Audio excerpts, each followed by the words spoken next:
الله الله الله الله الله الله الله لا إله إلا الله لا إله إلا الله محمد رسول الله اللهم صل على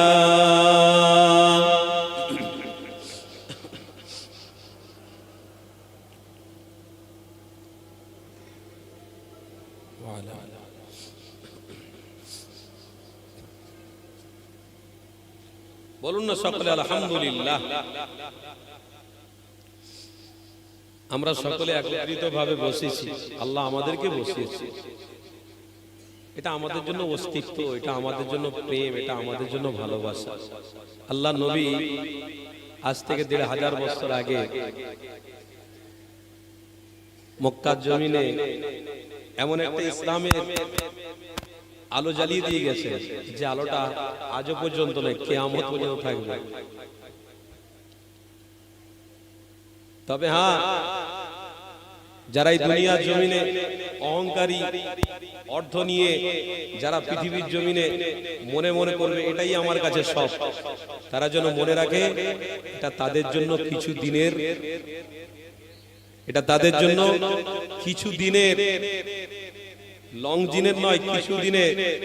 আর যারা মনে করবে ও আহসিনু ইন্নাল্লাহা ইউহিব্বুল মুহসিনিন, যে রোজা পেয়েছি, রোজা রাখবো, এটাও আল্লাহর জন্য, নামাজ পড়বো, এটাও আল্লাহর জন্য, যাকাত দেওয়ার ফরজ হুকুম আল্লাহ করেছেন, সাহেবে নিসাব বানিয়েছেন, যাকাত দেবো, এটাও আল্লাহর জন্য, সাহেবে নিসাব আল্লাহ বানিয়েছেন, হজ করব, এটাও আল্লাহর জন্য।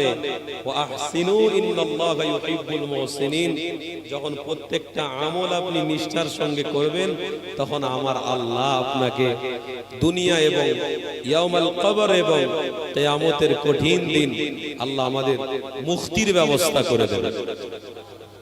পুলসিরাতের রাস্তা পার হতে হবে না, হবে না? মিজানের দাড়ি পাল্লার সামনে দাঁড়াতে হবে না, হবে না? এটা বিশ্বাস হয় না, হয় না? অনেক মানুষ মনে করে হুজুরদের ঘরে দাওয়াত করে নিয়েছে, হুজুররা কি বলবে সব জানা কথা। ভাই, আপনি জানা কথার উপরে আমল করবেন, ওই আমল করাটা আপনার জন্য কঠিন হয়ে দাঁড়াবে। এটাই তো বিষয় হয়ে যাচ্ছে। বলে ৫ ওয়াক্ত নামাজ মুফতি সাহেব বলেছেন ১৫০০ বছর আগে আল্লাহর নবী বলেছেন নামাজ ফরজ। নামাজ যদি ফরজ আপনি জানেন তো নামাজটা পড়ছেন না কেন? ওয়াজের মাহফিলে হুজুরদের ঘরে দাওয়াত করা হয়, হুজুরদেরকে দাওয়াত করে তেনাদের জবান থেকে কোরআন হাদিসের কথা শোনা হয়। বলো সব আমাদের জানা কথা। আরে জানা কথা ঠিক আছে, কিন্তু মানার মতো মন মানসিকতা নেই কেন? এটা প্রশ্ন আমাদের। আল্লাহ নবী আজকে ১৫০০ বছর আগে বলেছিলেন, আবু হুরায়রা রাদিয়াল্লাহু তাআলা থেকে বর্ণিত আছে, আল্লাহ নবী বলেছিলেন যে জানা অবশ্যই প্রত্যেক মানুষের উপরে হক আছে, তারা জানবে, তারা বোঝার মতন ক্ষমতাও রাখবে, কিন্তু আমল যখন করতে যাবে তাদের মধ্যে মন মানসিকতাটা অনেকটাই পরিবর্তন হয়ে যাবে। কেন পরিবর্তন হবে? আল্লাহর নবী আসতে ১৫০০ বছর আগে বলেছিলেন পরিবর্তন এই জন্য হবে, আল্লাহ দুটোকে দুনিয়ার জমিনে পাঠিয়েছে। এক হলো খালাকাল ইনসান, আল্লাহ একটা ইনসানকে বানিয়েছে, আর একটা হচ্ছে জিন। একটা মানুষ আর একটা জিন, দুজনকে আল্লাহ পৃথিবীর জমিনে পাঠিয়েছে। তো আল্লাহ বলছে এই যারা ইনসান হবে এরা তাদের দাসত্ব করে ফেলবে। কাদের? শয়তান। আল্লাহ পবিত্র কোরআনে স্পষ্ট ভাষায় আগে থেকেই বলে দিয়েছেন, ওয়ালা তাত্তাবিউ খুতুওয়াতিশ শাইতান ইন্নাহু লাকুম আদুউম মুবিন। খবরদার, তোমরা মানার মতন মন মানসিকতা রাখতে যাবে, কিন্তু তোমাদের অন্তরের ভিতরে এক ধরনের ইবলিস শয়তান ওয়াসওয়াসা দিয়ে তোমাদেরকে এই মসজিদ, মাদ্রাসা, খানকা, মুসলমানদের ভিতরে দল, মুসলমানদের ভিতরে মারামারি, মুসলমানদের ভিতরে ঝগড়া, ভাই ভাই ভাইয়ের ভিতরে ভালোবাসা, ভাই ভাইয়ের মধ্যে মহব্বত, স্বামী স্ত্রীর মধ্যে মহব্বত, এই সবগুলোকে দূরে সরিয়ে দেবে। কেন? তাদের কাজ ওইটা, আর আমার রাসূলের কাজ হলো উম্মতে মুহাম্মাদীকে জোড়া। রাসূলের রাস্তা, রাসূল দেখিয়েছেন জান্নাতের রাস্তা, আর ওরা দেখাবে জাহান্নামের রাস্তা। আল্লাহর নবী আসতে 1500 বছর আগে বলেছিলেন, আবু হুরায়রা তুমি রাস্তার ধারে যে ছোট মতন গাছ লাগাচ্ছ, আমার কথা সব শুনতে পাচ্ছেন তো নাকি? হযরত আবু হুরায়রা, সেই বুখারী শরীফ হাদিসের মধ্যে আছে, হযরত আবু হুরায়রা রাদিয়াল্লাহু তাআলা আনহু রাস্তার ধারে একটা গাছ লাগাচ্ছিলেন। গাছ আল্লাহর নবী দেখতে পেয়ে আবু হুরায়রাকে বলেছিলেন, হে আবু হুরায়রা, তুমি যে এই রাস্তার ধারে গাছ লাগাচ্ছ, গাছ লাগানো ভালো কাজ। এই জমিনটা হলো আল্লাহর, এই সমস্ত গাছগুলো হলো আল্লাহর, আসমানটা হলো আল্লাহর। হে আবু হুরায়রা, তুমি যে ছোট মতন গাছ লাগাচ্ছ, এই গাছটা লাগানো ভালো কাজ, কোনো অসুবিধা নেই, কিন্তু আল্লাহর জমিনে তুমি লাগাচ্ছ। হে আবু হুরায়রা, আমি এই গাছ লাগানোর থেকে একটা উত্তম জিনিস আপনাকে বলে দেবো, আপনি শুনবেন? হযরত আবু হুরায়রা বলেছিলেন, লাব্বাইক ইয়া রাসূলুল্লাহ হাবিবাল্লাহ, হুজুর আপনার কদমে আমার জীবনকে কুরবান করে দিয়েছি। আজ থেকে নয়, যবে আমি রাসূলুল্লাহর পাক হাতে হাত দিয়েছি, সেই দিন থেকে আমি প্রতিজ্ঞাবদ্ধ করেছি, জান মাল, পৃথিবীর জমিনে আমার ছেলে মেয়ে, জায়গা জমি, সব কিছু থেকে বেশি রাসূলুল্লাহকে আমি অন্তরে জায়গা দিয়ে ফেলেছি। ইয়া রাসূলুল্লাহ হাবিবাল্লাহ, হুজুর আপনি বলবেন আর আমি শুনবো না? অবশ্যই হুজুর, আপনার প্রত্যেকটা কথার মধ্যে আল্লাহর দেওয়া নিয়ামত লুকিয়ে রয়েছে। হুজুর আপনি বলুন।